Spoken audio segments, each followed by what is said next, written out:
Hi, so my name's Alan Hazlett, and this week we're going to be talking about testimony and the question of whether and in what circumstances you can believe what other people tell you. And we're going to talk about this, the way people were talking about this issue during the Enlightenment. So the Enlightenment's a term that historians use to refer to a period in European intellectual history roughly 1700 to 1800.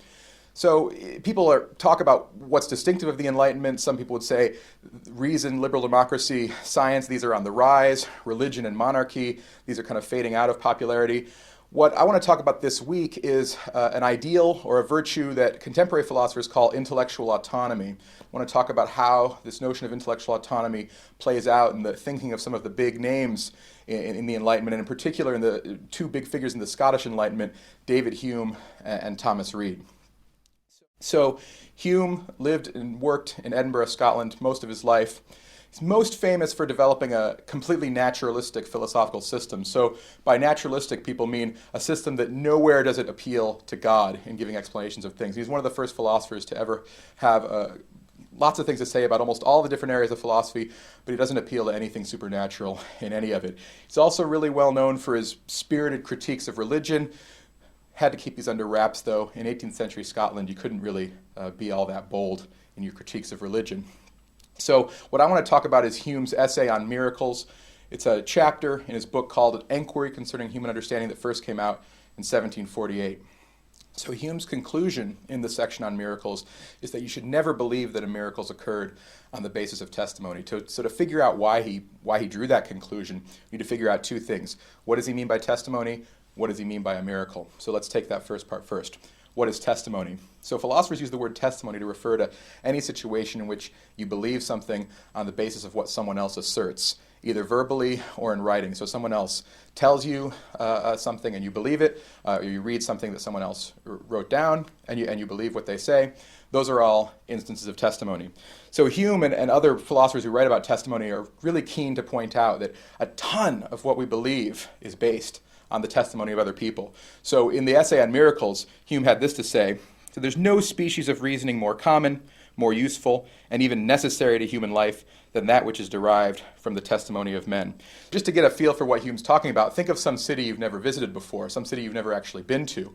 You've got a lot of beliefs about that city, beliefs about who lives there, population size, what it's like. And all those beliefs are based on testimony. They're based on believing what people tell you who've been there. They're based on believing what you read in the newspaper about what's going on in that city, based on reading the Wikipedia article about that city, stuff like that. So all those beliefs are based on testimony. So Hume and other philosophers writing about testimony are going to point out, first thing, testimony is a really important source of beliefs for creatures like us. So now, the big assumption that Hume makes about testimony in his essay on miracles is that to believe testimony, you have to have evidence that the person who's speaking or writing is likely to be right. So you have to have evidence of the reliability of the person who's testifying to you. He thinks that this assumption follows from a maybe innocuous-sounding assumption that philosophers call evidentialism. A wise man proportions his belief to the evidence.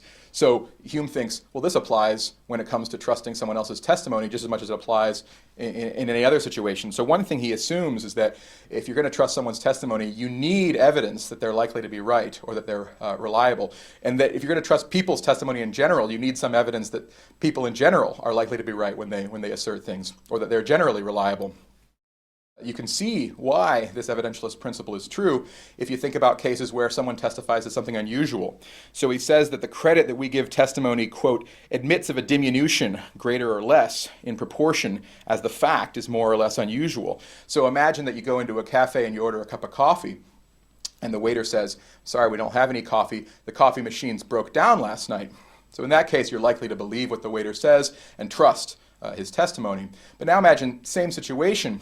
You walk into the cafe, order a cup of coffee. The waiter says, we don't have any coffee. Aliens broke in and stole all our coffee last night. So in that case, you're not likely to believe, at least not as readily believe, what the waiter says.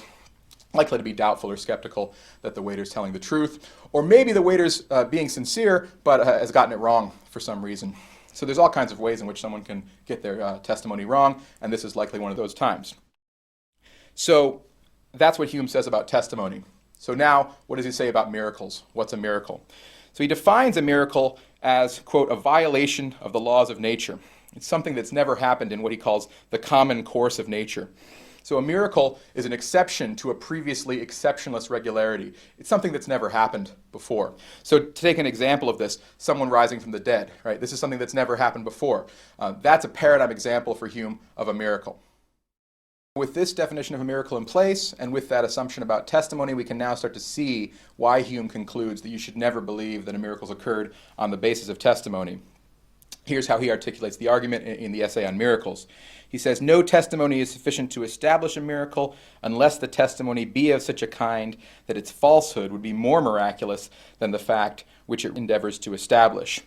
This is just another way of putting that assumption that you should only trust testimony when you've got evidence that the testifier is likely to be right. It's just another way of putting that assumption that the more unusual the event testified to is, the less trusting you should be of the testimony. So think again of that case of the cafe waiter. The reason you'd be inclined not to believe the story is because it's more likely that the cafe waiter is wrong about the aliens stealing the coffee than that the aliens really did steal the coffee.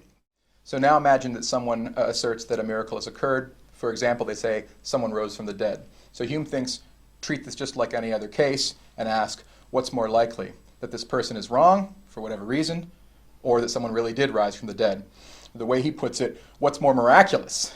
That someone really did rise from the dead, or that this person, in this case, is wrong for whatever reason? Well, recall the definition of a miracle that Hume gives us. A miracle is an exception to a previously exceptionless regularity. So we've got all kinds of evidence. In every case of a miracle, we've got all kinds of evidence this event is very unlikely.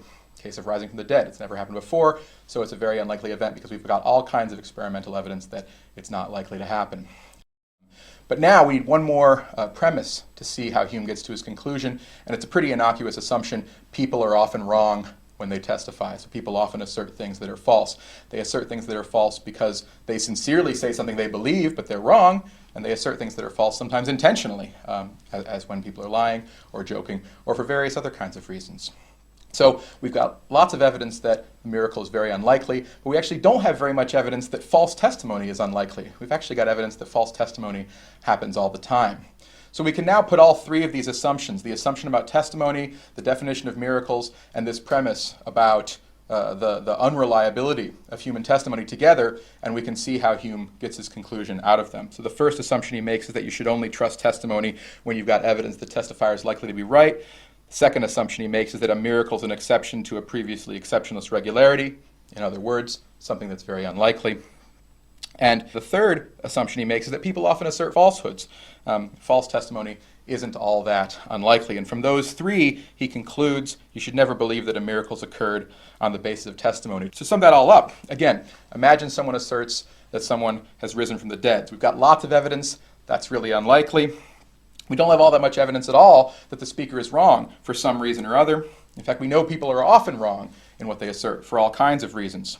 So it looks like this case is going to be exactly like the case of the cafe waiter. We shouldn't believe the testimony because it's more likely that the person testifying is wrong than that the event they're saying happened really did happen. And that's why Hume concludes you should never believe in a miracle on the basis of testimony.